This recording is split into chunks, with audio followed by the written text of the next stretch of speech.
Hello price Lord, எப்படி இருக்கீங்க? சந்தோஷமா இருக்கீங்களா? இன்னைக்கு ஆண்டவர் கொடுக்கிற ஒரு வார்த்தை சங்கீதம் 37 5 உன் வழியை கர்த்தருக்கு ஒப்புவித்து அவர் மேல் நம்பிக்கையாரு, அவரே காரியத்தை வாய்க்க பண்ணுவார். இன்றைக்கு ஆண்டவர் நம்மளை பார்த்து சொல்றாரு, நம்மளுடைய வழியை கர்த்தரிடத்துல ஒப்பு கொடுக்கணுமா, அவர் மேல நம்பிக்கையா இருக்கணுமா. அவர் மேல நம்பிக்கையா இருக்கும்போது தான் அவரால் அந்த காரியத்தை அவர் வாய்க்க பண்ணுகிறத நம்மளால உணர முடியும். இன்றைக்கு ஆண்டவர் நம்மளை பார்த்து சொல்றாரு, உங்களுடைய வழியை கர்த்தரிடத்துல ஒப்பு கொடுங்க. உங்க வழியை நீங்களே டிசைட் பண்ணாதீங்க, உங்களுடைய காரியங்களை நீங்களே டிசைட் பண்ணாதீங்க. இன்றைக்கு ஆண்டவர் சொல்றாரு, அவரிடத்துல ஒப்பு கொடுக்க சொல்லுகிறார். கர்த்தரிடத்துல ஒப்பு கொடுங்க. ஆண்டவரே, இதை நான் எப்படி செய்யணும், இந்த காரியத்தை எப்படி செய்து முடிக்கணும்னு சொல்லி கர்த்தரிடத்துல ஒப்பு கொடுத்து நம்ம ஜெபிக்கும் போது நிச்சயமாகவே கர்த்தர் என்ன பண்ணுவாரா, அவரே காரியத்தை வாய்க்க பண்ணுவாரா. இன்னைக்கு உங்களுடைய வாழ்க்கையில என்னென்ன காரியங்கள் வாய்க்கப்படாமல் இருக்கிறது, என்னென்ன காரியங்கள் பெண்டிங்கா இருக்கு, என்னென்ன காரியங்கள் ஒன்றும் இல்லாத மாதிரி இருக்கு, இன்றைக்கு கர்த்தர் நம்மளை பார்த்து சொல்றாரு, அவரும் நம்மளுடைய வழியை கர்த்தரிடத்துல ஒப்பு கொடுக்கும் போது நிச்சயமாகவே கர்த்தர் நம்மளுடைய வாழ்க்கையில நம்ம நினைத்திருக்கிற காரியங்களை அவர் செய்து முடிப்பார். ரெண்டாவது வார்த்தை அதுல போட்டிருக்கு, அவர் மேல் நம்பிக்கையா இரு. அவர் மேல எப்படி இருக்கணுமா, நம்பிக்கையா இருக்கணும். அவர் மேல நம்பிக்கையா இருக்கும் போதுதான் அவராலே அந்த காரியத்தை செய்து முடிக்க முடியும்.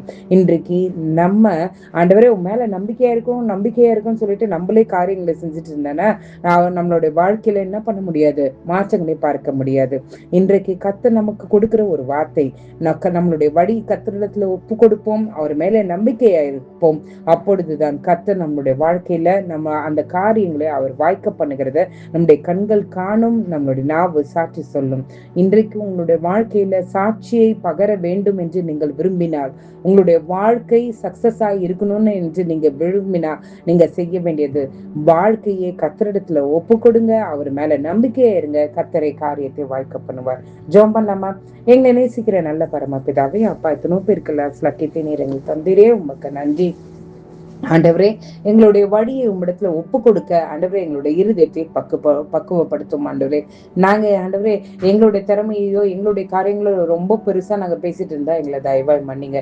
நாங்க ஒன்றுத்துக்கும் உதவாத பாத்திரங்கள் ஆண்டவரே, நாங்கள் ஒன்றும் இல்லை, குப்பைகள் என்பதை நாங்கள் அறிந்து கொள்கிறோம். ஆண்டவரே அப்பா, எங்களுடைய வழியை உம்மிடத்துல ஒப்பு கொடுக்கவும் உம் மேல நம்பிக்கை இருக்கவும் தக்கதான இருதயத்தை நீர் எங்களுக்கு தாங்க. ஆண்டவரே, எங்க இருதயத்துல மறைந்திருக்கிற அவிசுவாசங்கள் நீங்கட்டும், எங்களுடைய இருதயத்துல இருக்கிற கடினத்தன்மைகள் எல்லாம் நீங்கட்டும். ஆண்டவரே, உண்மையிலே நம்பிக்கையா இருந்து ஆண்டவரே நீர் வாய்க்க பண்ண போகிற காரியங்களை எங்களுடைய கண்கள் காண உதவி செய்யுங்க. ஆண்டவரே, நீரே எங்களுடைய காரியத்தை வாய்க்க பண்ணுங்க, எங்களோடு இருந்து எங்களை வழி நடத்துங்க, எங்களுக்கு ஞானத்தை தாங்க. நீ ஆண்டவரே என் கர்த்தர் செய்கிற காரியங்களே ஆண்டவரே நாங்கள் கண்டு அநேகரை உன் பக்கமாய் திருப்புகிற கூட்டங்களாய் நாங்கள் மாற கிருபை செய்யுங்க. ஆண்டவரே, நீர் எங்களோடு இருந்து வழி நடத்துங்க. மீட்பர் இயேசுவின் மூலம் ஜெபம் கேளும் நல்ல பரமபிதாவே. ஆமென், ஆமென், ஆமென். God bless you.